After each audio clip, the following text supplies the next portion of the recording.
Teman-teman selamat sore, perkenalkan saya Bernard, saya moderator untuk acara Kapita Selecta di sore hari ini.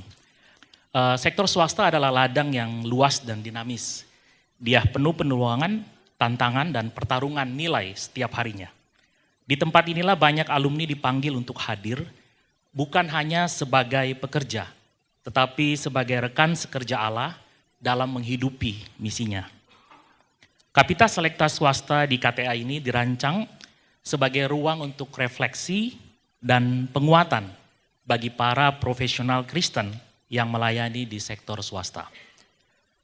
Melalui sesi pemaparan dari narasumber, para peserta diajak untuk mengenali tantangan nyata di sektor masing-masing. Sekaligus nanti kita akan membangun jembatan kolaborasi lintas antar profesi. Salah satu kekuatan utama sektor swasta adalah networking atau jejaring. Kita berharap acara ini akan menjadi momentum awal bagi kita semua untuk terkoneksi tidak hanya secara spiritual, tetapi terkoneksi secara strategis. Untuk kita bisa saling menguatkan dan pada akhirnya membuka ruang kolaborasi yang relevan bagi dunia kerja saat ini. Lebih dari sekedar ajang temu alumni, Kapsel swasta pada sore ini semoga menjadi panggilan untuk kembali menyadarkan bahwa pertarungan hidup kita di sektor swasta adalah bagian dari pertarungan yang lebih besar untuk mewujudkan misi Allah di tengah dunia kerja. Sore ini kita juga akan meluncurkan satu komunitas kita yang terbaru, yaitu komunitas profesional antar swasta. Kita singkat Kompas. Nanti ada teman-teman yang akan menjelaskan apa itu Kompas.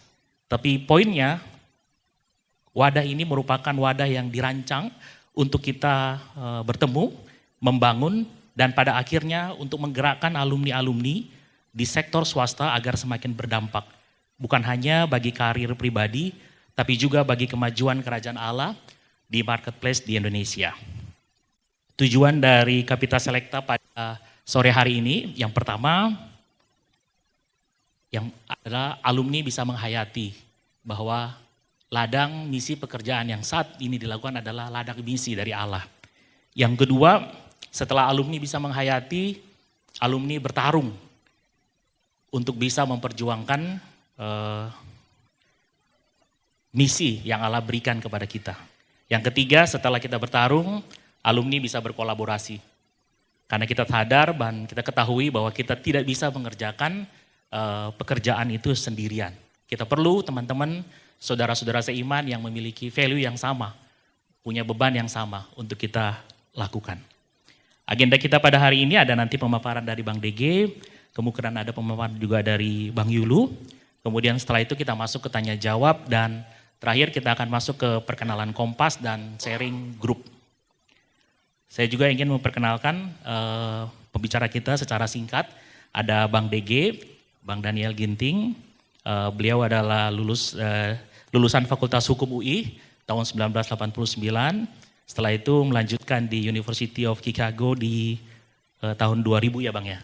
Saat ini sebagai owner, pendiri dan managing partner dari Ginting dan Reksodi Putro.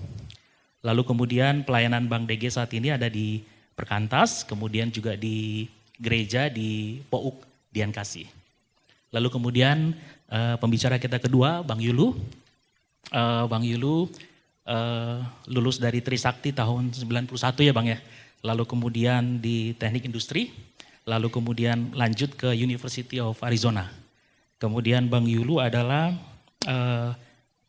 pendiri dan sekaligus direktur dari PT Citra Cendekia Empati yang bekerja sebagai konsultan proses dan IT dan juga manajemen. Lalu terakhir Bang Yulu pelayanan di Christian Professional Forum. Baik, itu profil dari para narasumber kita. Karena itu saya akan mengundang kedua narasumber kita, Bang DG dan Bang Yulu. Silakan Bang. Kita beri aplaus teman-teman.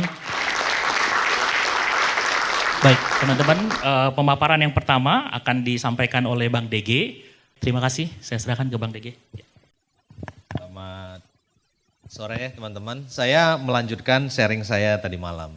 Jadi saya hanya mau menceritakan apa yang saya kerjakan. Itu sebenarnya teman-teman kemarin masih banyak yang nanya gitu, abang itu kerjanya ngapain sih gitu ya. Konsultan hukum ya, konsultan hukum. Namanya Ginting dan Reksodi Putro. Kita merupakan bagian dari Allen & Overy Sherman. Sherman itu adalah global law firms, one of the largest ya, top 3 law firms di dunia. Ya kalau teman-teman mungkin kalau dengar law firms itu bukan hanya kirim somasi ya gitu ya, gugat ya gitu ya, bukan kayak gitu. Tapi bisa dibilang almost major projects in this country atau major transactions in this country atau ada major investors yang masuk di Indonesia, we are one of the first point of contacts mereka datang kayak gitu ya. Baik itu untuk kemarin saya cerita tentang solar, the largest solar in Southeast Asia, the largest floating solar regasification unit in the world, lalu banyak lagi lah. Nah itu mungkin bagi banyak teman-teman nggak terbayang kayak gitu ya. Tetapi itu adalah salah satu yang kemarin kalau teman-teman dengar malamnya saya cerita itu that was why saya set up the firms ya. Saya mendirikan firma hukum itu untuk membawa talent Indonesia bisa bersaing atau bisa sejajar dengan mengerjakan transaksi internasional. Nah, saya mau ngajak kita kembali untuk teologi kerja, basic teologi kerja gitu ya. Bekerja di sektor swasta, baik sebagai pegawai. Saya dulu 16 tahun sebagai pegawai, sebagai owner 15 tahun sebagai owner sekarang, atau sebagai profesional ya gitu ya. Itu memberikan kesempatan kepada kita untuk menghadirkan kerajaan Allah. Menghadirkan kerajaan Allah itu apa sih? Ya, kalau saya yang pahami ya gitu adalah mengembalikan manusia kembali ke gambar dan citra Allah. Ya itu is a basic concept. Manusia jatuh dalam dosa, kemudian jauh dari Allah, lalu kemudian become rebellious. And one of the things that the calling of a Christians di dunia kerja adalah berusaha mengembalikan bahwa pada hakikatnya manusia itu punya potensi, ya, bisa dan perlu ditolong untuk kembali ke citra Allah. Kembali citra Allah itu kalau tadi saya tempat sebutkan sebagai pegawai, owner and profesi kayak gitu, itu adalah kesempatan bagi kita di dunia kerja kita, di kantor kita itu menghadirkan lingkungan kerja yang sehat. Ya teman-teman, saya beberapa kali ikut KTA, saya dengar sharing dari alumni muda gitu, Bang, gimana kami bisa menghadirkan lingkungan kerja yang sehat. Kami ini masih umbi-umbian, Bang, kayak gitu ya. Jadi hanya disuruh belum bisa kayak gitu ya. Tapi itu menggambarkan ada kerinduan bagi kita untuk punya tempat kerja yang sehat ya. Salah satunya yang tentu teman-teman juga lihat di tempat kerja mungkin adalah bebas dari bullying kayak gitu ya. Lalu respect kayak gitu. Respect each other. Lalu kemudian tempat kerja yang memang memberikan kesempatan kepada orang yang bekerja di dalamnya untuk belajar dan mengembangkan dan getting the best out of it. Nah, itulah yang menjadi saya bisa ceritakan, itulah yang salah satu menjadi kerinduan saya ketika saya mendesain firma hukum saya. Ya, jadi waktu awal-awal itu saya it was just me, kayak gitu. Kemudian ada satu partner lagi masuk kemudian eh, itu saya merancang mau jadi seperti apa ya firma yang saya buat ini. Nah di situ saya sudah punya bayangan, saya akan mengerjakan A, B, C. Ya, partner saya yang lagi itu mengerjakan D dan E. Nah, tetapi itu adalah work in progress. Jadi saya mengatakan ada lagi bagian-bagian yang harus kita kerjakan. Jadi saya harus mencari partner yang bisa bekerja sama. Nah, ini is not easy. Ya, karena bagi kita yang memiliki bisnis sendiri, biasanya kita, oh jangan dibagi dong Bang, nanti kuenya semakin kecil kayak gitu. Pemikirannya memang seperti itu banyak. Tetapi mestinya waktu kita menambah partner, ya, menambah pemimpin kayak gitu, itu logiknya adalah kita mau membesarkan pie-nya sehingga pie yang didapat lebih besar. Ya, doesn't make any sense kita promote orang menjadi partner tetapi memakan kue yang sama. Nah, jadi itulah yang harus dipikirkan. Ya gitu. Nah, tetapi kembali lagi harus ada kerelaan bahwa saya bekerja sama dengan orang-orang yang sevisi bisa bekerja sama kayak gitu. Nah, visinya apa?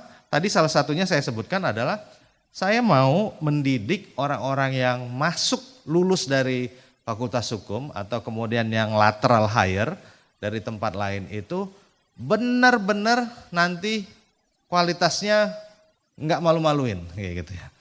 Benar-benar kualitasnya itu bisa bersaing dengan kualitas dari luar kayak gitu. Bisa bersaing dengan lawyers dari Singapura kayak gitu ya, atau bahkan dari manapun kayak gitu ya. Nah, itu membutuhkan memang kejelian membaca talent-talent yang mau disaring. Nah, biasanya saya itu cari memang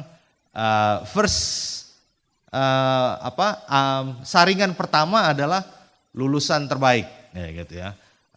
I have the privilege lulusan terbaik dari UI, Unpad, UGM itu kita punya first pick. Bayangkan ya gitu ya. First pick lulusan terbaik itu kampusnya ngasih. Ini ke kantor gitu. Ini Pak lulusan 5 terbaik. Mau ngambil yang mana? Kayak gitu ya. Jadi setiap tahun kayak gitu. Jadi tapi untuk sampai ke situ ya, teman-teman kan itu proses ya. Itu ada beberapa ada rangkaian kayak gitu. Ada rangkaian untuk sampai ke situ. Nah, dari situlah kemudian saya melihat bahwa ini orang-orang ini bisa dibina, bisa dididik ya. Jadi kemudian itu dari mindset ya. Tidak semuanya berasal dari satu golongan. Ada orang-orang yang berasal dari silver spoon, tahu istilah silver spoon ya? Anak orang kaya. Saya perlu anak orang kaya kayak gitu di kantor supaya dia networknya biasanya anak orang kaya itu kuat kayak gitu. Teman bapaknya kerja di kementerian ini, teman bapaknya direktur ini, itu perlu kayak gitu. Tetapi ada juga orang-orang yang susah hidupnya, yang waktu saya hire tuh sampai ibunya, tantenya datang ngantar kayak gitu ke first day kayak gitu kayak orang mau kawinan kayak gitu, karena bagi mereka itu never heard of gitu. Ini apa, kantor apa ini kayak gitu ya. Nah, itu ada yang dari Lampung, ada dari Poso, ada dari mana gitu kita ambil kayak gitu ya. Yang kemudian yang bahkan dari secara khusus kita mencari tidak hanya dari UI, Unpad, UGM tadi kayak gitu ya. Tetapi ada dari kampus-kampus yang mungkin saya tidak sebut, nanti teman-teman tersinggung kayak gitu ya. Tapi saya percaya itu bisa diasah kayak gitu. Bisa dilatih kayak gitu. Nah, lalu kemudian juga ada beberapa saya membangun tim. Membangun tim itu tadi saya bilang ada partners levels ya. Itu adalah yang generating works dan generating income. Tapi my true partners juga itu ada dari HR. Ya, saya mencari HR yang waktu saya interview HR-nya ini anak muda kayak gitu ya. Kayaknya waktu itu saya interview dari Deloitte. Terus satu lagi finance gitu ya. Finance-nya dari Chanel apa dari Gucci gitu ya. Dari brand. Tapi I can see bahwa mereka ini pengen belajar dan bisa become my business partner. Nah, jadi HR dan finance ini yang setiap minggu itu kita punya 30 minutes call atau 30 minutes meeting, itu kesempatan bagi saya bilang, this is what I have in mind. Ini adalah yang menjadi pikiran saya saat ini. Dan mereka yang membantu menerjemahkan. Nah, teman-teman kalau kerja di HR atau di finance, punya kesempatan berinteraksi dengan owner seperti itu, senang nggak? Seneng banget kan? Jadi not just doing the paperwork atau apa kayak gitu, tapi this is what matters to my boss. Gitu. How can I help my boss? Nah, saya secara spesifik memang melakukan itu sebagai empowering them, challenging them, and excite them untuk datang ke kantor. Ya, gitu ya. Jadi itu adalah yang juga saya kerjakan. Nah, saya juga meyakini ada prinsip satu tubuh, ya. Nah, itu banyak tadi prinsip satu tubuh itu, ya itu adalah tidak semua orang berasal dari satu golongan, tidak semua orang harus lulusan terbaik. Secara spesifik saya juga cari orang-orang yang lulusnya lama. Kenapa lulusnya lama? Oh, dia harus membiayai keluarganya. Jadi ada itu yang dia nggak punya duit memang keluarganya kayak gitu ya untuk menyelesaikan kuliahnya. Jadi harus cari kayak gitu. Dan itu memperkaya tim di kantor. Nah, kemudian saya ini menceritakan untuk supaya teman-teman melihat apa yang saya kerjakan. Itu adalah networking. Yang saya bilang kemarin tadi malam tuh bahwa kita sangat kurang ya. Kita sangat malu-malu. Saya dapat dihubungi oleh biasanya sesama alumni itu untuk persekutuan atau ngomongin apalah kayak gitu ya. Tapi tidak ngomongin bisnis. Nah, di dalam dunia bisnis itu sehari saya bisa 2-3 kali ketemu orang. Just lagi apa? Gini, ketemu yuk ya gitu ya. Terus kalau saya tahu misalnya gitu, dia ada satu transaksi. Siapa yang ngerjain, siapa yang sudah bantuin gitu, kita bisa bantu gitu. And vice versa. Ya, kemarin saya waktu di grup kecil sharing malam saya sampaikan ada 2 hal kayak gitu ya. Ada satu grup teknologi yang mereka mau masuk ke dunia financial, approaching saya dan mengatakan bahwa Pak Ginting, kita butuh sosok baru yang bisa kita tampilkan dalam grup ini, gitu kan. Jadi mereka bilang we need a new Patrick Waluyo katanya. Kalau teman-teman kenal Patrick Waluyo, tahu ya siapa ya gitu ya. We need a new figure ya gitu. Lalu kemudian ada satu lagi grup dari oil and gas juga baru, mereka bilang we want to expand oil and gas and we need a new figure kayak gitu. Pak Ginting boleh nggak consider untuk menjadi that figures kayak gitu. Nah, itu menunjukkan lagi teman-teman bahwa networking itu harus constantly terjaga atau dikerjakan, tetapi satu hal yang tidak bisa kita anggap remeh adalah nama baik. Ya, jadi kalau kita punya nama baik itu orang-orang memang akan melihat bahwa he is the right person. Ya, jadi pekerjaan kita itu menjadi testament tidak hanya bagi kalau kemarin kita ngomongin tentang alumni, sekarang kita ngomong itu juga menjadi kesaksian bagi klien dan peers bahwa he works exemplary ya gitu ya, menjadi contoh ya, dan menjadi something yang bisa di look up ya gitu. Nah, teman-teman, jadi saya mau menyampaikan bahwa di dalam membangun perusahaan atau firma yang saya kerjakan, di dalam mengembangkan usaha yang saya kerjakan atau apalagi sekarang pasar lagi susah kayak gitu ya. Itu pun kayak gitu, prinsip-prinsip yang teman-teman pelajari tadi malam, prinsip-prinsip yang teman-teman pelajari di persekutuan itu masih sangat relevan. Ya, saya waktu ketemu dengan panitia sebelum acara ini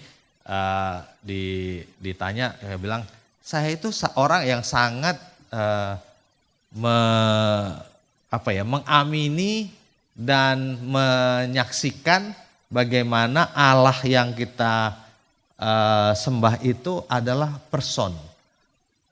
Teman-teman pernah mengimani atau menikmati itulah? Tidak, bukan. Bahwa Allah itu adalah person. Ya, makanya kemarin waktu ditanya kitab apa yang senang gitu ya. Saya bilang kitab Kejadian. Kitab Kejadian itu kan itu benar-benar melihat Allah yang marah, dirayu nggak jadi marah. Kayak gitu ya. Allah yang mau murka, terus kemudian minta maaf, kemudian lalu berbelas kasihan, kayak gitu ya. Nah, lalu Allah yang memberikan janji, yang terus memelihara dengan menyaksikan dengan keajaiban-keajaiban, kayak gitu. Nah, Allah Abraham itu adalah juga Allah yang hidup pada hamba-hambanya, kayak gitu.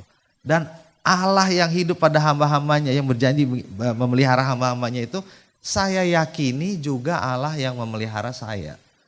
Kalau dia bisa melepaskan cerita-cerita yang di Alkitab itu dari peperangan atau memenang peperangan, dari disaster ya, dari kelaparan, alangkah kecilnya urusan di kantor kayak gitu ya, dari dunia bisnis.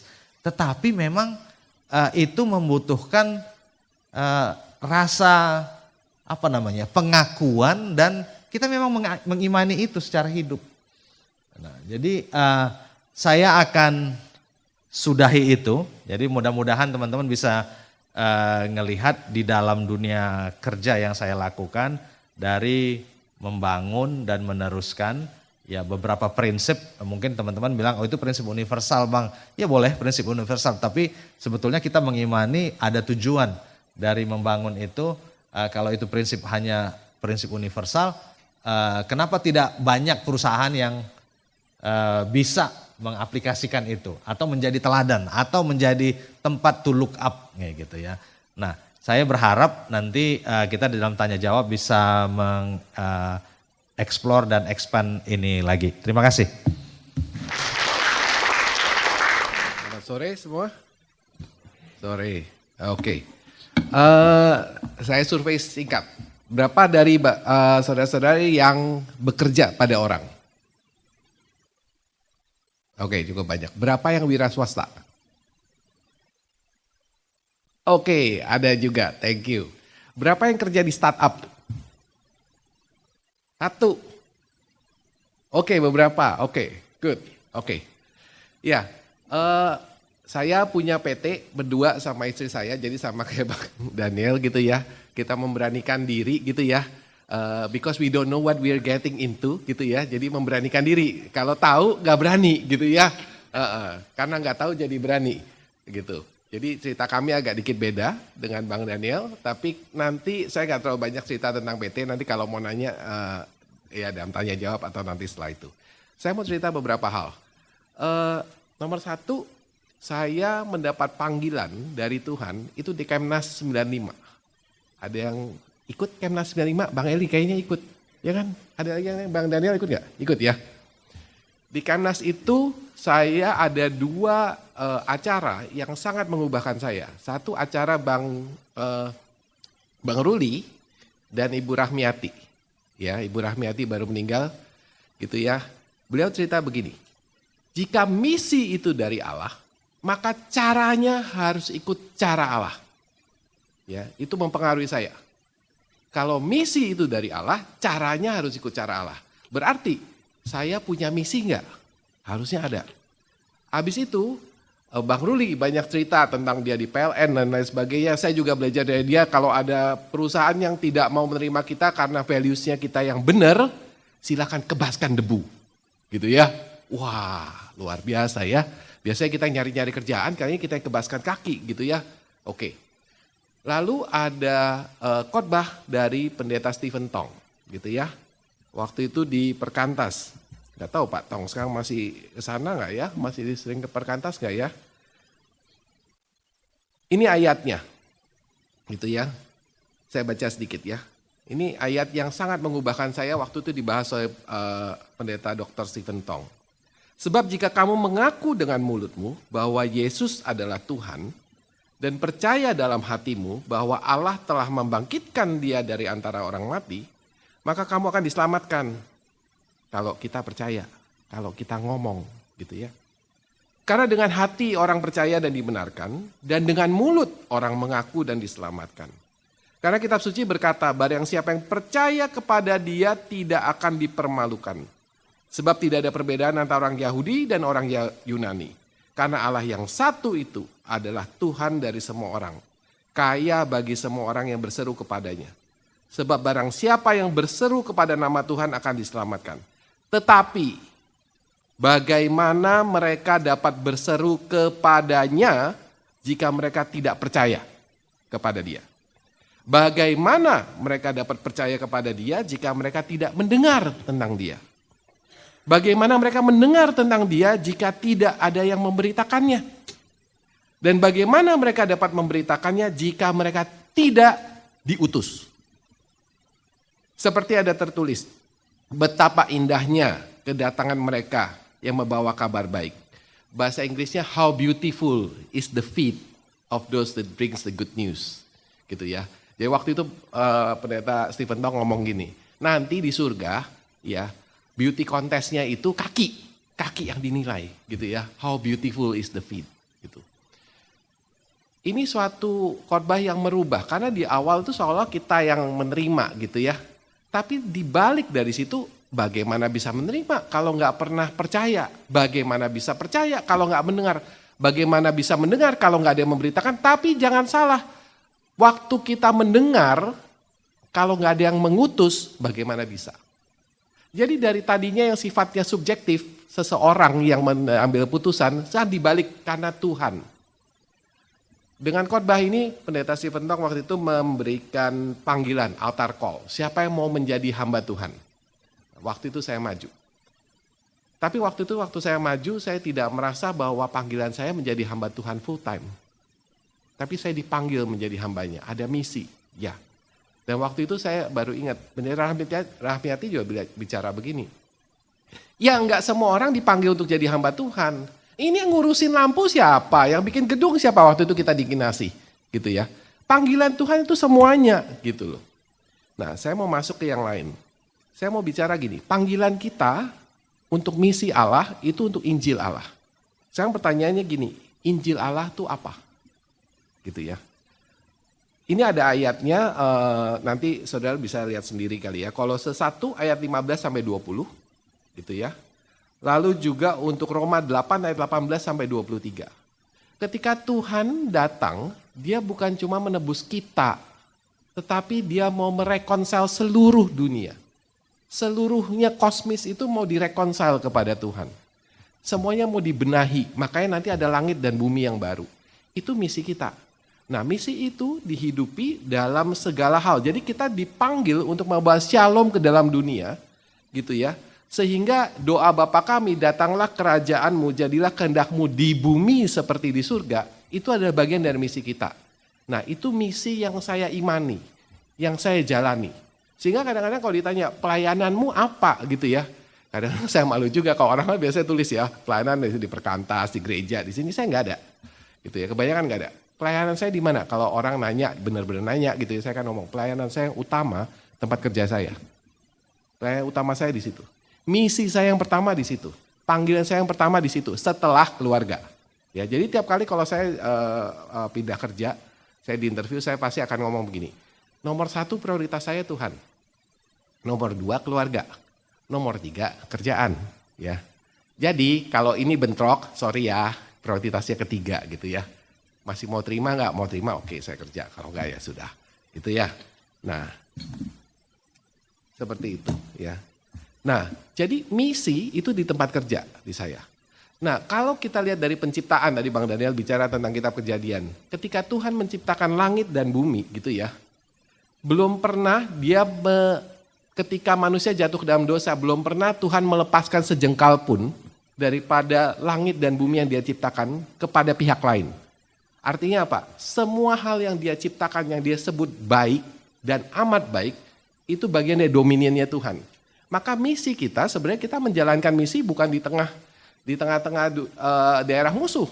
Kita menjalankan misi di tengah-tengah dominionnya Tuhan sebenarnya. Ya, jadi tidak ada pembagian di situ antara misi clergy sama non clergy. Antara hamba Tuhan sama nggak hamba Tuhan, nggak ada. Misi itu di semua bidang, gitu ya. Nah, tetapi kita juga harus sadar, kalau kita bicara theology of work, seringkali orang membicarakan bahwa kerja itu diberikan Tuhan kepada Adam dan Hawa itu sebelum jatuh ke dalam dosa. Betul. Artinya apa? Kerja itu mandat budaya. Betul. Tetapi setelah jatuh ke dalam dosa ada bedanya. Bedanya apa?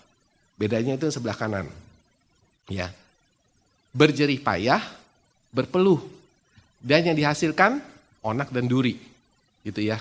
Jadi sebelum jatuh ke dalam dosa, bekerja itu fulfillment. Menyenangkan. Dan apa ya? Sesuatu yang tidak terlalu susah, tidak terlalu bergumul. Tapi setelah jatuh dalam dosa, pekerjaan kita banyak pergumulan. Nah ini di sini saya pikir kita harus realistis Bapak Ibu. Kita harus realistis. Realistisnya begini. Kadang-kadang kita kalau suka meromantiskan gitu ya, mandat budaya. Itu misi dari Allah, mandat budaya, maka harusnya kita menjalani dengan passion. Betul. Tapi jangan salah, susah juga. Makanya terus terang untuk banyak orang bekerja itu terpaksa. Bener nggak? Iya loh, ada keterpaksaannya. Nggak berarti kalau kita kerja anytime kita mau stop bisa stop loh. Nggak berarti anytime kita merasa cukup terus kita bisa cukup. Enggak gitu kan. Banyak kali enggak gitu loh. Dan itu sesuai dengan firman Tuhan sebenarnya. Nah tapi meskipun begitu tidak berarti bekerja itu bukan bagian dari misi Allah. Nah ini misi kita di dunia kerja. Ya. Yang bukan yang di kiri gitu loh. Jadi bukanlah untuk kemuliaan diri. Bukan untuk aktualisasi diri. Kalau kita tahu Abraham Maslow gitu ya, kebutuhan Maslow, kan yang paling tinggi self actualization ya. Kita enggak. Bukan untuk aktualisasi diri. Bukan untuk kenyamanan diri. Bukan untuk pengabdian buta. Bukan untuk kemuliaan organisasi maupun untuk keserakahan dunia. Ya. Kalau saudara peka, yang sebelah kiri itu masalah di dunia sekarang ini. Semuanya. Apalagi yang di Amerika kelihatan banget. Wall Street itu korup karena dia serakah sekali. Ya. Dan sekarang Amerika sedang merasakan dampaknya. Ya. Tetapi untuk apa? Kalau bukan yang sebelah kiri, melainkan gimana? Kita harus cari positifnya ya. Positifnya. Untuk memuliakan Tuhan, bukan diri. Untuk mencari makanan kita. Kita jangan terlalu rohani. Ya, semuanya untuk pelayanan gitu ya. Enggak, kita juga butuh makan. Gitu loh. Hamba Tuhan juga butuh makan. Gitu loh. Semua butuh makan. Kita juga hamba Tuhan loh ya, meskipun kerja di dunia swasta ya. Gitu ya. Kita juga harus makan, memenuhi kebutuhan sehari-hari. Makanya di dalam doa Bapa kami ada kan. Ya. Untuk mempertumbuhkan diri kita ke arah Kristus. Saudara, ketika saya dan istri menjalani entrepreneur gitu ya. Kita kan selalu dengar cerita yang menarik gitu ya. Kalau startup, begini begitu ya. Itu kan cerita yang bagus gitu ya. Dia kan gak cerita waktu kehabisan dana. Tuhan besok mesti bayar. Ini cash flow dong. Cash flow-nya minus. Ini gimana gitu ya. Waktu itu kita mengalami Tuhan. Gitu loh. Jadi kadang-kadang dalam kita bekerja. Dalam kita menjalani panggilan. Yang paling penting sebenarnya apa? Paling penting kita mengalami Tuhan. Gitu loh. Apakah kita berjalan mengalami Tuhan apa enggak? Ketika kita butuh cash flow, terus ada tawaran menggiurkan, tapi kita harus kompromi integritas. Nah, di situ iman kita ditanya, lu percaya Tuhan atau lu percaya cara yang berbeda? Gitu, ya. Nah, untuk melayani sesama, tadi Bang Daniel bicara banyak tentang melayani sesama, banyak cara yang tadi Bang Daniel cerita itu melayani sesama. Memberikan cicipan surgawi di bumi ini, termasuk soal alam. Dia memperbaiki kerusakan dunia akibat dosa.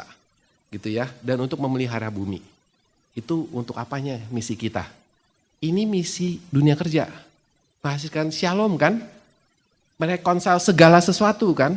Jadi Injil itu bukan cuma menginjili supaya orang kenal Injil saja. Tapi termasuk merekonsil sebenarnya.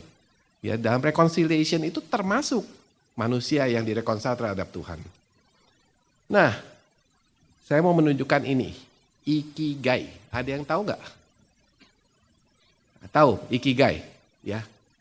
Siapa yang suka Ikigai? Siapa yang setuju ikigai?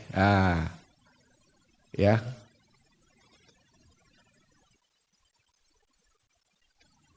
Saya bilang jangan ikut ikigai. Ya. Kenapa? Tuhannya ada di mana di situ? Ya. Ikigai itu bicara apa? Apa yang kita suka, apa yang kita bisa, apa yang membuat kita dibayar baik, ya, pay us. Terus apa yang dunia butuhkan? Lah Tuhan di mana? Suruh nonton. Gitu ya. Pertanyaan Tuhannya di mana? Dan fokusnya di mana? Ini fokus yang sangat humanis. Fokus yang sangat humanis. Nah, saya suggest kita rubah dikit. Waktu itu saya ngobrol-ngobrol sama penginjil Anne Kartawijaya ya, jadi ikut seksi keluarga mungkin tahu. Gitu ya. Jadi kita rubah what we love itu dari apa yang kita suka, kita rubah menjadi apa yang Tuhan suka, bukan yang saya suka. Dari yang kita suka, rubah jadi apa yang Tuhan suka. Dari tidak bisa, dimampukan oleh Tuhan. Tuhan yang memampukan kita. Ketika Tuhan panggil kita, maka kita akan dimampukan oleh Tuhan. Dari kebutuhan dunia, dari kita tidak peka, tapi dibukakan oleh Tuhan. Kebutuhan hidup dari tidak cukup, dicukupi oleh Tuhan. Itu kalau lihat buku ini, itu calling ya, itu menjadi titik pukul vokasi. Ya, sedikit berbeda gambarnya. Oke. Nah, saudara-saudara, kalau kita dipanggil misi, itu banyak hal yang bisa diperbaiki gitu ya. Sebenarnya banyak brokenness di dunia ini. Ya, jadi kalau kemarin istri saya ikut lulusan kongres ya. Itu yang diinisiasi oleh Billy Graham sama John Stott sama Lytton Ford. Itu kemarin di Seoul, itu dia bicara tentang the whole church bring the whole gospel to the whole world. Gitu ya. Dia bicara tentang dunia yang broken, dunia yang rusak, gitu ya. Dan kerusakan itu terasa juga di dalam corporate world, di dunia swasta, ya. Jadi keserakahan orang-orang yang broken people, broken leadership, broken system, nggak nyambung sistemnya satu sama yang lain, tabrakan, polisi yang tabrakan, broken proses, miscommunication. Ya, ketidakjujuran, korupsi itu bukan cuma di pemerintahan, saudara. Korupsi atau disebut fraud itu banyak sekali di dalam corporation. Ya, dan finance dan accounting itu memerangi itu, termasuk audit. Ya. Kolusi, injustice. Ya. Satu hal yang gampang sekali melihat kalau bisnis itu dipengaruhi oleh dosa, nggak ada satu bisnis pun yang nggak butuh perjanjian kerja, ya nggak? Perjanjian. Kalau nggak ada dosa, nggak perlu perjanjian, shake hand aja cukup. Ya, kenyataannya nggak gitu kan? Ya. Next. Nah, ini slide saya terakhir. Terus kita bisa apa? Gitu ya. Saya pikir selalu ada yang bisa dilakukan. Menjadi garam dan terang dunia, gitu ya. Injil perlu diproklamasikan dan didemonstrasikan. Ya, saya belajar dari Kak Ria. Ini bahasanya Kak Ria. Ya. Didemonstrasikan dan diproklamasikan. Terus ini yang penting, sesuai porsi kita. Tadi ada yang ngomong, saya kan masih undi-undi gitu ya. Ya nggak apa-apa, ada yang bisa dilakukan tapi dalam porsinya kita. Kesalahan saya dulu ya masih levelnya level bawah gitu ya, udah mikirnya yang di atas-atas gitu, terus kritis. Akhirnya jadi nyebelin gitu ya. Nah hati-hati gitu ya, sesuai porsi. Lalu sebisa mungkin mulai dari kita. Dan kita harus sadar, ada dosa yang sifatnya sederhana, ada dosa yang sifatnya struktural. Yang struktural kadang-kadang kita nggak bisa rubah banyak, kecuali kita dari posisi leaders. Ya kalau kita nggak di posisi leaders sesuai porsi kita ya, nggak usah kita cawe-cawe dulu, gitu ya. Dan misi di dunia kerja itu peperangan rohani, jadi tolong didoakan. Nah, nextnya ini yang penting, perlu berjuang bersama dalam komunitas. Kalau nggak kita kebawa, nggak mungkin kita kuat sendirian. Dan terakhir kita moving dari ikigai, kita moving ke biblical calling. Nah itu mungkin yang dari saya gitu ya. Terakhir ini yang diberikan, ayat yang diberikan oleh Tuhan ya kepada Yosua. Yang saya highlight kuning. Tuhan bicara aku. Dan dia bicara 3 kali. Kuatkan dan teguhkanlah hatimu. Kuatkan dan teguhkanlah hatimu. kuatkan dan teguhkanlah hatimu, karena aku menyertai engkau. Gitu ya. Terima kasih. Baik, terima kasih Kak. Teman-teman, kita akan masuk ke sesi tanya jawab.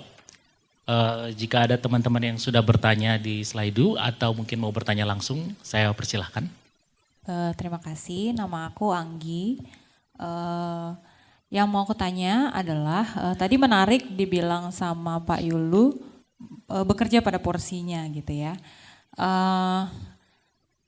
Apa ya, yang mau aku tanya adalah pada titik apa gitu kita sadar bahwa oh itu bukan porsi kita dan kita let it happens gitu. Tapi satu sisi kita kan dibina gitu ya dari siswa, mahasiswa, terus alumni gitu. Hidup dan tinggal di dalam bekerja yang tengah kita saksikan gitu bahwa itu seperti tadi statement Pak Yulu dosa struktural gitu. Bagaimana gitu peran kita untuk tetap bekerja di situ, mengusahakan kesejahteraan perusahaan, juga bekerja pada porsi kita gitu ya. Apakah kalau mau dibilang seperti kita mau implementasikan Yusuf dengan begitu radikal gitu, melihat dosa dan kabur gitu, kita bisa pindah-pindah gitu ya 6 bulan sekali gitu kan. Bagaimana menurut Pak Yulu dan Bang DG juga untuk hal itu. Kemudian yang kedua, tadi menarik juga tentang misi bekerja untuk mencari kebutuhan hidup gitu. Yang saya perhatikan gitu ya, beberapa sharing juga saya alami juga, kita terbiasa untuk memberikan atau sebenarnya sebagai mahasiswa, dari dulu kita dibina gitu ya, dari siswa mahasiswa, kita terbiasa untuk mengerjakan sesuatu dengan maksimal gitu, tanpa meminta imbalan lah ibaratnya kan, kayak kalau pelayanan gitu. Tapi somehow kita kebawa tuh kebiasaan itu dalam dunia kerja, sehingga sebenarnya mungkin beberapa perusahaan gitu ya, habis juga dengar sharing teman gitu beberapa hari lalu, tidak menilai dengan semestinya gitu value pekerja dengan income yang didapat gitu. Nah, bagaimana Bang Dige dan Pak Yuli untuk melihat hal itu?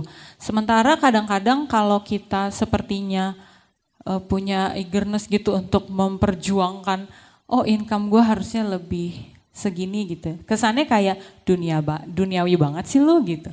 Padahal kan sebetulnya bagaimana ya menanggap itu? Apakah itu kan kind of ketidakadilan atau apa gitu, sebagai kita yang adalah dibina dari dulu gitu menanggapi isu itu bagaimana Pak? Ya itu aja. Kalau yang sesuai porsi ya, kita mesti lihat skop kerjaan kita. Misalnya kalau skop kerjaan kita itu adalah clerk accounting, mungkin kita lakukan integritas di accounting itu. Lalu ketika kita lihat ada teman kita yang ternyata dia kesulitan gitu ya, karena keluarganya itu dia perlu jaga tapi nggak ada orang di rumah. Tapi kita accounting gitu ya. Yang kita bisa lakukan mungkin melakukan personal terhadap dia, tetapi kita mungkin tidak dalam posisi merubah policy perusahaan gitu. Kita boleh nggak ngobrol? Kalau kita punya channel boleh ngobrol ya. Kita kalau ada bulletin board kita boleh ngomong. Tapi jangan sampai kita demo gitu ya. Itu mungkin di luar porsi. Itu mungkin satu contoh praktis gitu ya. Kalau soal tadi yang soal menghargai pekerjaan kita, saya juga punya masalah yang sama. Jadi kita boleh sharing ini gitu ya. Dan saya menyelesaikannya begini. Saya tahu bahwa di imamat pun juga bicara bahwa hamba Tuhan pun berhak untuk porsi yang diberikan. Gitu kan, Pak, ada perpuluhan kan? Karena apa? Seorang yang bekerja layak mendapat upah. Itu prinsip Alkitab. Nah, itu kan prinsipnya. Prakteknya saya susah ngejalaninnya. Ya, jadi karena susah jalaninnya gimana? Saya ajak istri saya. Jadi kalau kita itu, saya tuh suka dikomplain sama istri saya. Dan kalau saya ngomong, iya lu tuh kalau kasih harga tuh terlalu murah. Ya iya gimana kagak, orang gua kalau nawar di Mangga 2 aja akhirnya jadi lebih mahal bayarnya gitu ya. Jadi akhirnya saya ajak istri saya, soalnya dia komplain. Ya udah sekarang kalau pricing dia ngasih gitu loh. Ya, nah itu kayak gitu. Kalau buat saya, kalau saya kesulitan di situ ya ajak yang lain dah untuk komplement saya gitu sih. Ya, thank you. Memang kalau kita bekerja di suatu perusahaan, kita melihat sesuatu yang tidak benar, ketidakadilan, memang harus bijak ya. Jangan kemudian tadi Bang Yulu bilang jangan kemudian demo. Gitu.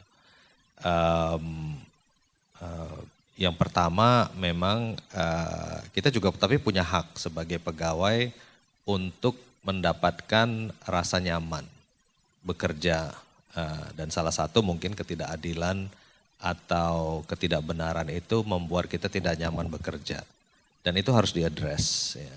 Tapi harus bijak.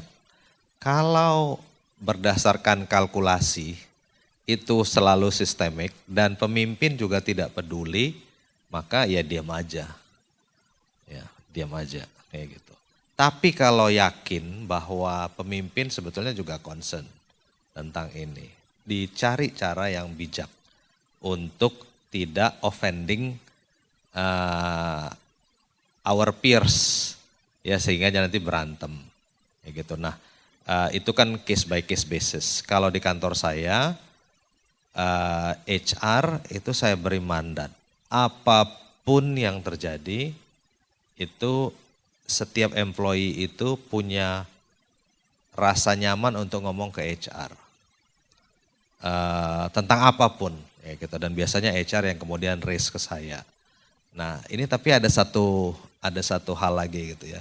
HR saya selalu bilang begini, Bapak itu punya sixth sense, Pak Daniel itu punya sixth sense kayak gitu. Karena seringkali ketika saya suka jalan keliling kantor. Sehari biasanya kalau saya ke kantor tuh saya keliling lah kantor ngeliat. Nah biasanya memang saya melihat kayak gitu ada sesuatu yang butuh perhatian HR. Itu bisa gitu pernah saya lewat, saya bilang ke HR kayaknya si itu lagi masalah. Kenapa Pak? Tadi saya lihat kamar dia, dia lagi kayak habis nangis atau apa kayak gitu ya. Please make sure bahwa everything alright. Nah itu langsung oleh HR-nya diajak ngopi gitu. Nah HR saya itu jadi tempat memang di mana anak-anak tuh merasa nyaman. Nah tapi bagi saya itu bukan sixth sense ya. Tuhan memberikan hikmat kepada saya. Sampai dia bilang apa yang tidak terdetek pun sepertinya saya diberikan bisikan bahwa there is something wrong kayak gitu. Nah tetapi kalau memang ada ketidakbenaran, ada beberapa kali sih dilaporkan ke saya, I took actions. Kayak gitu ya, jadi langsung cepat kayak gitu. Ada waktu itu yang menyalahgunakan apa yang paling klasik ya, voucher Bluebird. Nah itu mah langsung udah out kayak gitu ya. Itu udah ada tuh voucher medical udah out kayak gitu ya. Karena itu reputation gitu. Nah tetapi memang harus sense ya. Nah pertanyaannya sampai kapan bertahan? Kayak gitu ya. Nah kalau kita masih bisa belajar terus kayak gitu ya. Walaupun dengan ada ketidakadilan tapi kita masih bisa belajar. Belum maksimal nih kita belajarnya. Maka saya bilang keep going. Kayak gitu ya. Keep going nanti pada masanya nanti Tuhan akan membukakan atau memberikan rasa tidak damai sejahtera lagi nah disitulah baru kemudian mencari kayak gitu ya. Tapi kalau jangan juga buru-buru langsung pindah. Tidak ada satu tempat kerja pun yang sempurna, nggak ada kayak gitu ya. Jadi itu udah pastilah. Gitu. Jadi harus kita juga realistik. Ya, tadi Bang Yulu bilang untuk sampai ke surga baru kita sempurna. Terus siapa yang kemarin bilang itu ya? Bang Daniel Adi Pranata gitu kan. Itu sampai ke surga baru sempurna gitu. Jadi jangan hang in there. Kalau masih bisa belajar teruslah belajar kayak gitu. Tapi kalau udah mentok nggak bisa belajar baru ya find something else gitu. Saya kan bacakan beberapa pertanyaan yang sudah masuk ke Slido. Nomor 1 menanggapi hashtag kabur aja dulu. Oh langsung naik dia ya. menanggapi hashtag kabur aja dulu. Abang-abang apakah pernah kuliah di luar, abang pernah kuliah di luar negeri, mengapa memutuskan kembali ke Indonesia dan tidak berkarya jadi diaspora di luar negeri? Mungkin Bang Yilu atau Bang Diki. Saya dulu kuliah di University of Chicago sama istri saya, bawa anak satu, umur 2 tahun kayak gitu ya. Kalau Ivy League itu kan law school University of Chicago, one of the elite di sana ya gitu ya. Ada namanya New York Job Fair, jadi saya kirim aplikasi, resume kayak gitu untuk biasanya University Ivy League itu diinterview oleh beberapa law firm besar. Ada satu yang memanggil saya, tetapi saya tidak pursue lebih lanjut. Alasannya sih cukup sederhana, mungkin teman-teman ketawa ya gitu ya. Waktu itu ada time saya telepon ibu saya di Medan. Ibu saya sudah sendiri, telepon mama ya. Nah, anak Batak itu kan apapun yang terjadi dalam hidupnya yang pertama ditelepon ya istri tentunya. Itu istri gak ditelepon. Tapi setelah itu apa? Kalau anak Batak laki-laki pasti mamanya kan. Ya gitu kan. Istri saya selalu bilang hampir tiap hari nih ngelapor sama mamanya kayak gitu kan. Nah jadi waktu itu saya telepon dari Chicago, bayangkan nih teman-teman tahun 1999 2000 kayak gitu ya. Nggak ada yang ngangkat. Langsung gelisah hati anaknya gitu kan. Lalu saya telepon kakak saya, nggak tahu juga. Kayak gitu loh, di mana mama aku? Oh nggak ada kayak gitu kan. Terus akhirnya ketahuan lagi di rumah sakit. Kayak gitu. Bayangkan yang tahu sakit itu anaknya yang di Chicago, bukan yang di Jakarta, bukan yang di Medan. Nah itu yang menjadi jawaban bagi saya, gak usah kerja di luar negeri. Saya balik ke Indonesia. Simple ya teman-teman ya. Tapi bagi saya it's a matter of principles. Kayak gitu. Bukan tentang kembali lagi ya menikmati tuntunan Tuhan. Nah 2 anak saya sekarang, ini menjawab pertanyaan hashtag itu ya kabur aja dulu. 2 anak saya, dua-duanya kerja di London. Nah kenapa Bang nggak diajak ke Indonesia kayak gitu.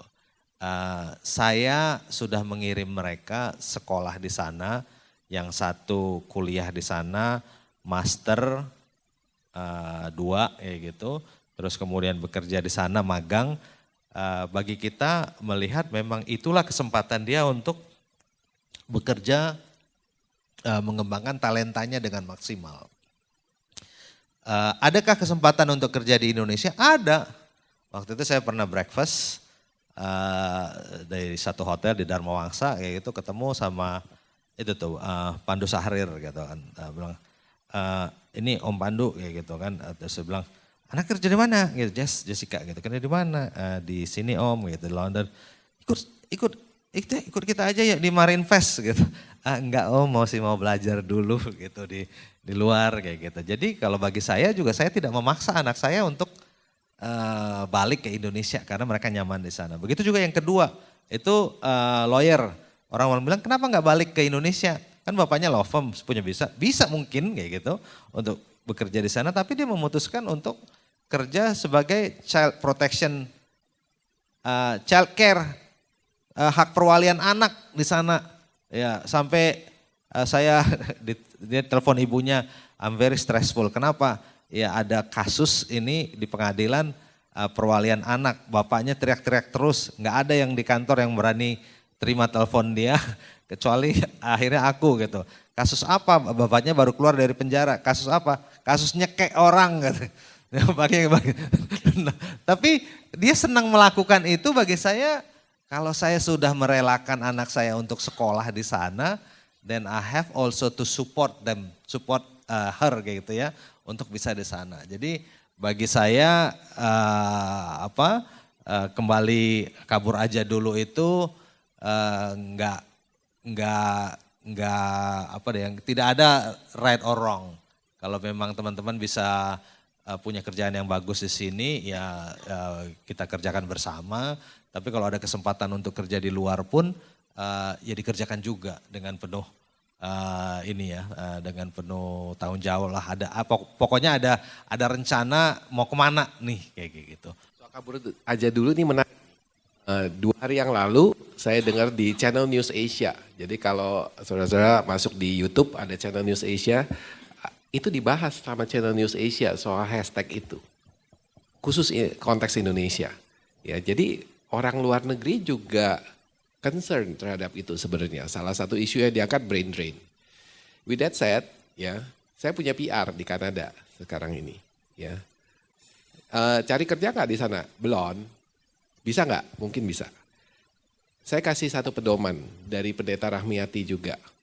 Dia bicara begini. Motivasi, cara, tujuan, 3-3 harus benar. Kalau 3-3 benar, apapun juga boleh dikerjain. Sekali lagi ya, motivasi, cara, tujuan. 3-3 mesti benar. Jadi nggak masalah kita kerja di luar negeri apa di sini, 3-3 benar nggak di hadapan Tuhan.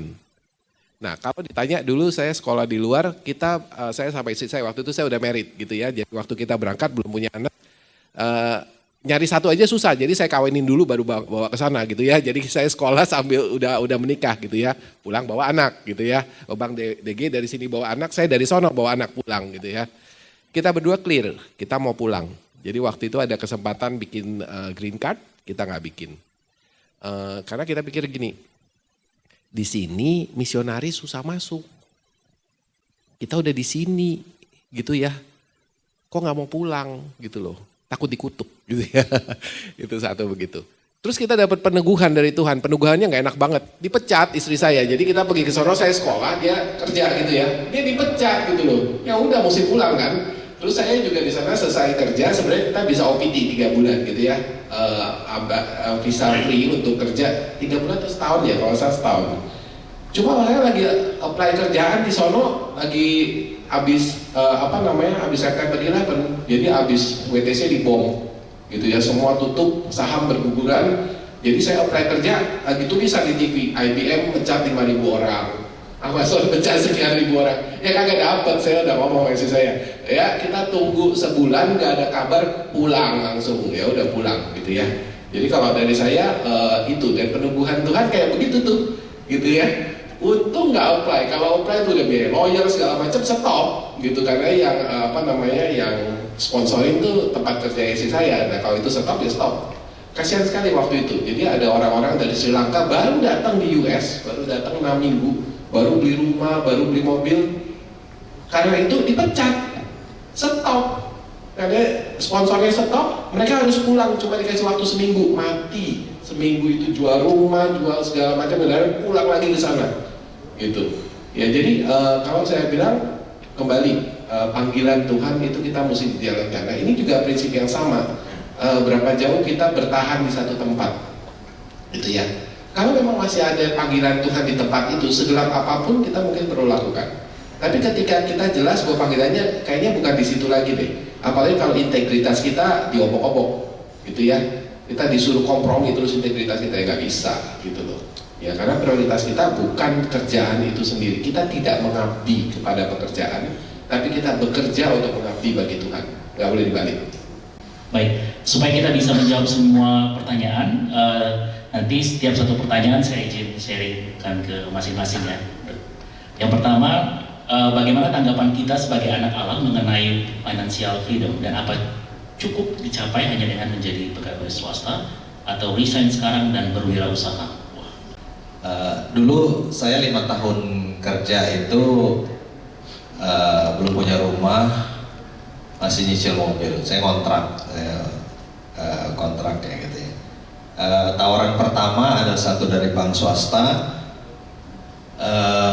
untuk pindah ke bank itu dan jadi biasalah head of legal atau apa, dengan tawaran mobil dan rumah. Tapi saya berbicara kepada istri saya, ya bilang ini mau diambil lah, ini lumayan loh, dapat rumah, dapat mobil. Saya pernah sharing ini ke teman-teman. Tapi rasanya kok salah ya, kita pindah hanya untuk ngejar punya rumah dan punya mobil, kayak gitu. Karena dengan gaji yang waktu itu masih cukup, ya kita ngontrak nggak apa-apa, belum pengen punya rumah, anak bisa sekolah. Anak saya sekolahnya udah sekolah internasional waktu itu, dan saya selalu mencicil setiap kali dapat dear parents gitu. Jadi orang tua kalau dapat dear parents itu berapa ini bayarnya kayak gitu ya. Ya itu saya minta cicil gitu. Tetapi I live with the values, nggak pindah gara-gara kesejahteraan yang lebih baik. Kenapa? Karena saya want to maximize, tadi diskusi yang tadi, masih banyak saya harus belajar. Gitu. Makanya teman-teman kemarin kan tadi malam saya katakan 16 tahun saya bekerja di satu perusahaan saja. Kayak gitu ya. Sampai memang hampir lah mencapai ke pucuk tertinggi di perusahaan itu, di firma itu, baru saya memutuskan untuk berdiri sendiri. Jadi mungkin financial freedom itu sangat perlu, dan kita perlu sampai kepada titik itu, tetapi timingnya teman-teman harus pintar juga. Nah dulu saya selalu bilang nih, coba tuh ya saya kayak gitu ya, bosnya, terus ada sekretaris, ada anak buah saya gitu, handphonenya HP-nya tuh lebih bagus dari saya, kayak gitu, bajunya kayaknya lebih gini. Nah, kenapa gitu? Why? Gitu. Do you really need the latest gadget? Kayak gitu. Nah, kan akhirnya kan yang membuat kita terbeban dengan our financial burden itu adalah our lifestyle. Ya, saya dulu sama kesian aja istri saya pindah-pindah terus kontrak kayak gitu ya. Ya kita jadi kontraktor kayak gitu. Tapi memang belum waktunya. And I was probably the latest partner yang punya rumah, kayak gitu ya. Nggak apa-apa. Saya masih waktu itu kadang-kadang naik bukan angkot, kayak carpooling, kayak gitu ya, dari Cibubur naik carpooling sampai ke Komdak, kayak gitu. Teman-teman masih mau nggak naik begitu ya? Nah, dulu sih saya udah partner loh. Saya masih naik itu kayak gitu. Mungkin orang lain gengsi. Gimana nanti kalau dilihat orang? Apa-apa, kenapa kalau dilihat orang? Emang orang lihat hire saya gara-gara itu kayak gitu kan? Enggak lah kayak gitu. Nah, jadi kadang-kadang kita mau ngomong financial freedom, tetapi our lifestyle sebetulnya burdening our ini. Mobil saya dulu seret, terus kuda kayak gitu. Sementara yang lain udah bagus-bagus kayak gitu. Nggak apa-apa kayak gitu. Nah, kembali lagi ya. Once you have make peace of yourself, ini my lifestyle, I am content with this lifestyle, easier to run your life. Sebetulnya mungkin saya nggak menjawab financial freedomnya secara langsung ya, kalau bilang pasti itu betul, tapi waktunya, tapi kemudian lifestyle itu is a very important and affecting our lifestyle. Bagus sekali yang Pak Daniel katakan. Saya mengikuti Pak Teddy Rahmat. Saya sangat hormat sama beliau, Pak TP Rahmat. Beliau bicara begini, seorang leader itu harus adalah seorang yang selesai dengan dirinya sendiri. Orang yang selesai dengan dirinya sendiri. Dia nggak mencari aktualisasi diri, dia tidak mencari kebanggaan dirinya sendiri, dia tidak mencari nama buat dirinya sendiri. Itu seorang leader. Di posisi apapun, kita perlu mempersiapkan diri jadi leader, tapi kita berjalan di realnya kita. Nah, yang tadi Bang Daniel katakan itu salah satu selesai dengan diri kita sendiri. Kita jelas siapa diri kita itu bukan karena apa yang kita miliki, bukan karena kredensial kita, bukan karena jabatan kita, bukan karena apa yang kita punya, bukan karena apa yang kita bisa dilihat, tapi karena kita anak Allah. Itu nomor satu. Baru kita bisa selesai dengan diri kita sendiri. Kedua, saya berikan definisi financial freedom secara Alkitab. Financial freedom yang sekarang suka diberikan itu menurut saya tidak alkitabiah. Jadi financial freedom secara Alkitab begini, ketika Yohanes Pembaptis ditanya sama pemungut pajak, pungut cukai sama tentara, apa yang harus aku lakukan? Cukupkanlah dirimu dengan gajimu dan jangan memeras. Cukupkan diri kita dengan apa yang kita punya. Itu financial freedom. Satu. Kedua, kalau mau merasakan financial freedom banget gitu ya, jadi wira swasta. Nanti berasa banget waktu cash flow minus gitu ya. ternyata Tuhan cukupkan, itu financial freedom. Kita kurang tapi Tuhan mencukupkan, itu financial freedom secara Alkitab. Ya, jadi siapa yang mau financial freedom boleh mencicipi. Ke pertanyaan yang dibawa, sejauh ini saya merasa saya sedang bekerja sesuai dengan rencana Tuhan, bisa menjadi berkat dan bertumbuh. Tapi setiap hari saya merasa berat dan tidak mampu. Apakah yang saya lakukan ini benar atau tidak? Kita semua diciptakan oleh Tuhan unik, gitu ya. Jadi kita punya skill tertentu, kita punya attitude tertentu, yang itu kita perlu tahu bahwa kita cocok apa enggak dengan pekerjaan itu. Itu kita nggak salah melihat itu. Cuma memang kadang-kadang Tuhan memanggil kita untuk sesuatu yang berbeda banget. Saya kasih contoh Eric Liddell. Eric Liddell itu sebenarnya pelari, gitu kan? Dia pelari, dia di Inggris kalau nggak salah. Dia dari Inggris, dia lari. Dulu dia pelari cepat sprint, tapi dia juga pernah lari 400 meter. Lalu dia dipanggil jadi misionaris. Apa hubungannya lari sama misionaris, gitu ya? Nah, tapi dia bilang begini. God made me for China. Dia jadi misionaris di China. God made me for China, but God also made me fast. And when I run, I can feel His pleasure. Jadi dia tahu dia diciptakan Tuhan itu bisa lari cepat. Gak semua orang bisa lari cepat. Dan dia melakukan itu, gitu ya. Nah, kita kalau kerja, kita mesti tahu kita kerja cocok nggak dengan skill bakat kita, cocok nggak?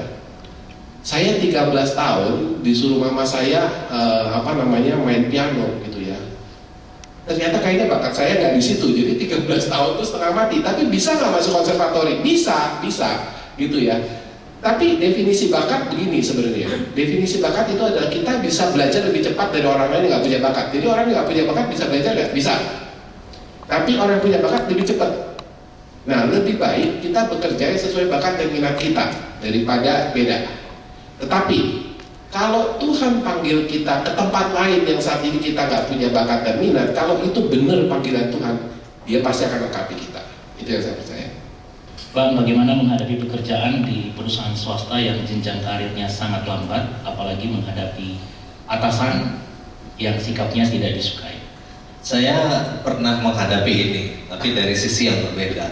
Justru pegawai saya datang mengatakan bahwa bagaimana teman-teman saya itu udah jadi seperti ini, gitu. Nah, sementara dia bukan lawyer. Jadi di business service, sebutlah misalnya di finance gitu. Saya bilang bahwa memang jenjang finance-nya kita itu nggak banyak, karena very small team, ya gitu. Tapi you have done a good job, a very good job, very happy. Saya nggak bisa memberikan jenjang apalagi, ya gitu, karena udah di situ. But what I can do, I can increase your salary, bisa. I can give you a good bonus, I can do that. Kayak gitu ya, remunerations kayak gitu. You want to train di London, I can send you training ke London. Bisa kayak gitu. Mau title, virus kamu titlenya apa? CFO atau apa? SVP. I can do that kayak gitu. Tetapi with the title come responsibility dong, kayak gitu ya. Nah, jadi saya bilang nggak bisa lagi saya naikin karena memang nggak ada di strukturnya, kayak gitu. That's it, kayak gitu. Tetapi saya bilang, kamu mau cari title, cari jenjang, bukankah kamu leading a team di sini? Kamu udah bantu lagi membentuk tim in progress nih, belum selesai. Terus kemudian kamu senang nggak dengan suasana kerja sini? Senang Pak, kayak gitu.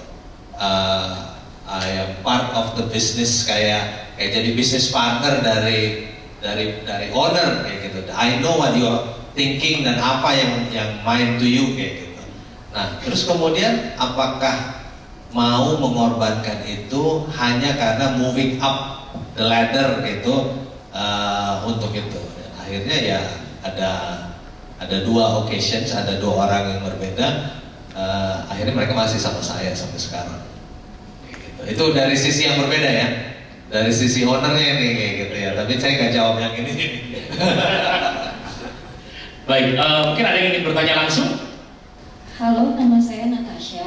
Saya mau tanya, untuk kita yang kerjanya di bidang teknologi, misalnya AI gitu, kita tahu kita berkontribusi terhadap kemajuan untuk memecahkan masalah, tapi di sisi lain juga berkontribusi terhadap naiknya pengangguran karena the technology replacing human gitu.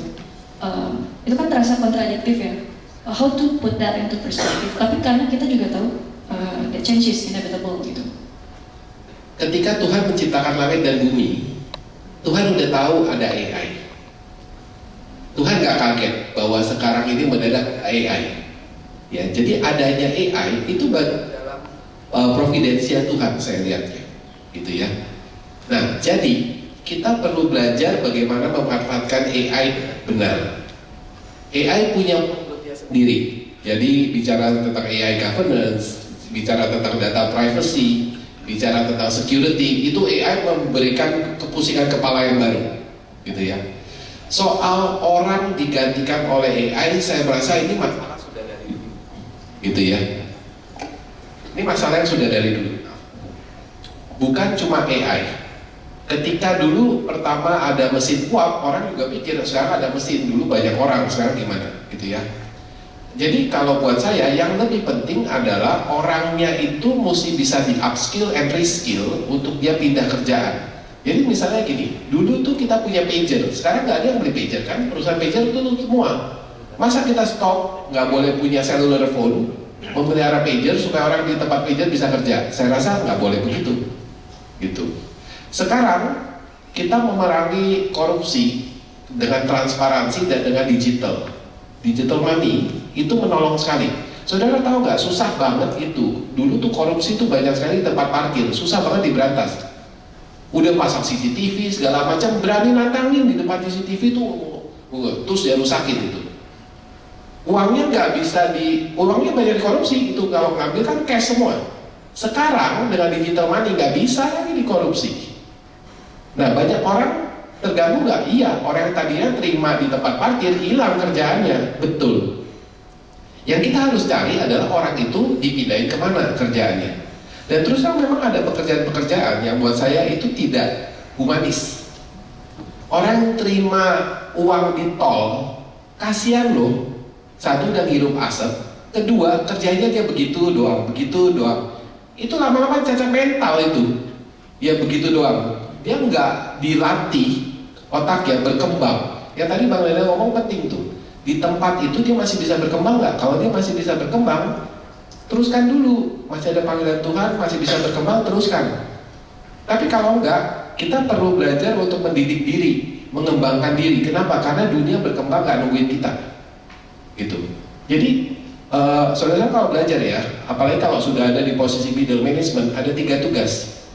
1, mengerjakan tugas kita sekarang. 2, mempersiapkan pengganti kita. 3, siap-siap untuk kita naik. Jadi kita mesti belajar 3 hal. Ya, bagaimana mengerjakan pekerjaan kita sekarang lebih baik, mempersiapkan pengganti kita, terus kita siap naik. Gitu loh. Jadi kalau kita bicara perusahaan yang cukup kuat seperti IBM, Astra dan sebagainya, itu ada replacement table chart. Jadi untuk setiap posisi leader itu ada 2 pengganti yang disiapkan. Sebenarnya 2 sampai 3. Ada apa-apa, ya udah tahu siapa yang lagi di grooming gitu ya. Sehingga kalau kayak di GE, IBM segala, kalau CEO-nya itu 1 hari pergi, biasanya udah ada 2 pengganti minimal. Kalau yang 1 dipilih, yang 1 nggak bisa terima, biasanya dia pergi jadi CEO di tempat lain. Gitu loh, itu GE biasanya. Jadi Jeff Immelt, terus CEO-nya Richard Nardelli yang di Home Depot, itu jebolan GE semua tuh kebanyakan. Ya, itu mungkin jawaban saya. Saya akan tetap mengingat pertanyaan Pak Mungkas tadi, itu pertanyaan terakhir yang akan saya tanyakan. Tapi Bang, sebagai satu pertanyaan sebelum pertanyaan Pak Mungkas, kalau Abang mensarikan gitu ya, panggilan yang kerjakan selama belasan puluhan tahun gitu ya, di tempat pekerjaan saat ini, kalau Abang bisa mensarikan 1-2 poin yang mungkin Abang bisa bagikan kepada kami semua, kira-kira seperti apa Bang? Kalau saya mungkin ini dari segi employer atau employee nih, agak udah ya. Tapi bekerja itu gini ya, bekerja itu namanya juga bekerja kayak gitu ya, nggak setiap hari kita senang juga bekerja. Ada kalanya pengen tiduran aja lah, udah capek gua kayak gitu ya. Ini kajol nih, ada nggak jelas, ada politik, ada apa, tetapi ya we have to keep going kayak gitu. Salah satu yang menginspire saya itu adalah bapak saya kayak gitu ya. Saya selalu ingat teologi etos kerja kekristenan. Bapak saya itu pegawai BUMN di perkebunan yang mulai berangkat jam 5 pagi, jam 2 istirahat, sebentar gitu, terus balik lagi 1 jam, habis itu main tenis, itu aja kerja gitu ya, atau apalah kayak gitu ya. Nah itu saya bilang kalau bapak saya dulu nggak setia seperti itu, bangun jam 4 pagi, jam 5 gitu, periksa kebun sawit sana, I will not be raised like this. Jadi dia selalu mengatakan juga kita dibesarkan untuk hidup cukup dengan apa yang perlunya saja kayak gitu, dan sangat sederhana.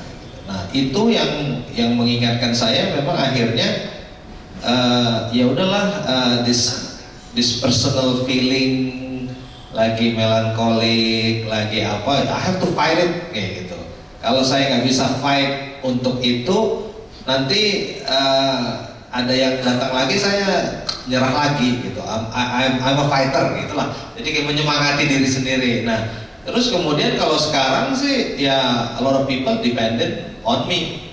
Ya, terus keluarga, terus ya anak-anak sekarang udah nggak minta duit lagi walaupun masih saya kasih gitu ya. Tapi udah nggak ada, udah punya gaji. Gitu.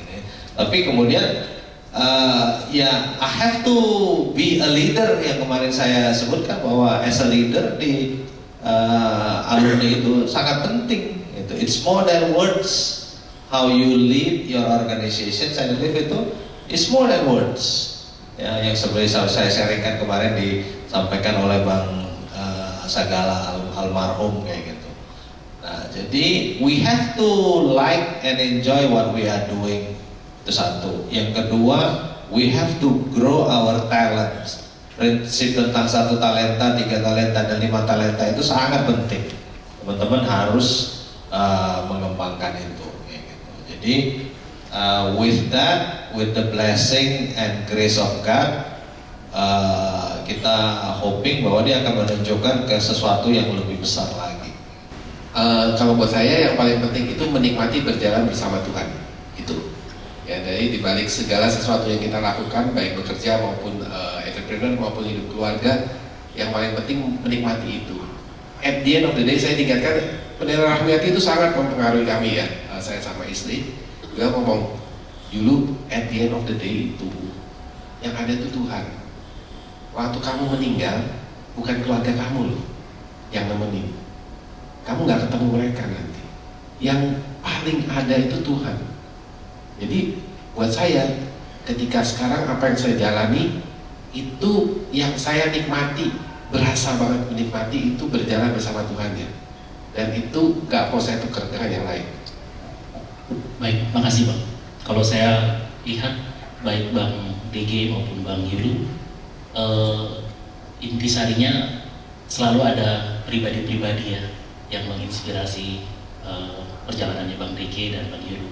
Tadi Bang DG cerita ada apa ya Bang ya, yang memberikan inspirasi soal etos kerja, kemudian Bang Yulu juga mendapatkan pemahaman dari inspirasi dari yang Abang dengar soal sharing-sharing itu, dan ini akan menjadi salah satu bagian teman-temannya dari kelanjutan acara kita, Kapitas Lekta kita sore ini adalah kita sebagai alumni membutuhkan komunitas ya, komunitas yang nanti akan menolong kita, karena dalam komunitas itu kita akan saling menguatkan satu dengan yang lainnya, dan tentunya kalau kita punya teman-teman yang satu value, teman-teman yang satu beban yang sama, itu akan membuat kita bisa lebih bertahan dan lebih berjuang lagi di dalam panggilan kita. Baik, kita selesai untuk Kapita Selecta kita pada hari ini. Saya mohon kita boleh berikan aplaus kepada kedua fasilitator kita. Terima kasih sudah memberikan kepada kami semua. Minta tolong mungkin Bang Eli boleh tutup dalam doa dan mendoakan Bang Yulu dan Bang Diki. Bapa di surga, kami bersyukur pada sore hari ini kami boleh menikmati berbagai pembicaraan sekaitan dengan Kapita Selecta di dalam dunia alumni yang bekerja di sektor swasta. Kami bersyukur Tuhan telah berkarya dengan nyata di dalam kehidupan dua anakmu, Bang Yulu dan juga Bang Daniel. Dan kami percaya bahwa Tuhan yang memulai, yang menggerakkan, memelihara, dan memimpin sampai akhir semua yang telah mereka bagikan. Bukan hanya pekerjaan mereka, tetapi hidup mereka bersama dengan Engkau.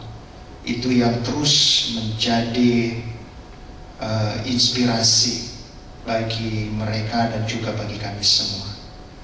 Allah yang mereka kenal dan terlibat di dalam hidup mereka adalah Allah kami juga semua yang ada di sini. Dan kiranya dalam hikmat Tuhan kami semakin menyadari apa tujuan Tuhan dan bagaimana kami menjalaninya bersama dengan Tuhan untuk boleh menjalani profesi di dunia swasta ini. Kami menyerahkan ke dalam tangan-Mu setiap pribadi yang ada di dalam ruangan ini. Kiranya Tuhan tidak biarkan tenang dalam kenyamanan tanpa mencapai tujuan-tujuan-Mu atas hidup mereka. Tetapi seperti kedua anak-Mu yang telah berbagi hidup dan karya pekerjaan usaha yang Tuhan terpercayakan, sikapkanlah itu dengan cara-Mu bagi setiap orang yang ada di dalam ruangan ini. Bahkan bagi teman-teman kami nanti yang mungkin akan bergabung dalam satu komunitas yang Tuhan anugerahkan bagi kami bersama. Terima kasih Bapa, terpujilah Engkau. Dalam nama Tuhan Yesus kami berdoa, menyerahkan hidup kami, termasuk kedua anak-Mu yang telah berbagi, dan juga Bang Bernard yang telah memandu. Terima kasih walaupun dia tidak menceritakan tentang apa yang sedang dijalaninya.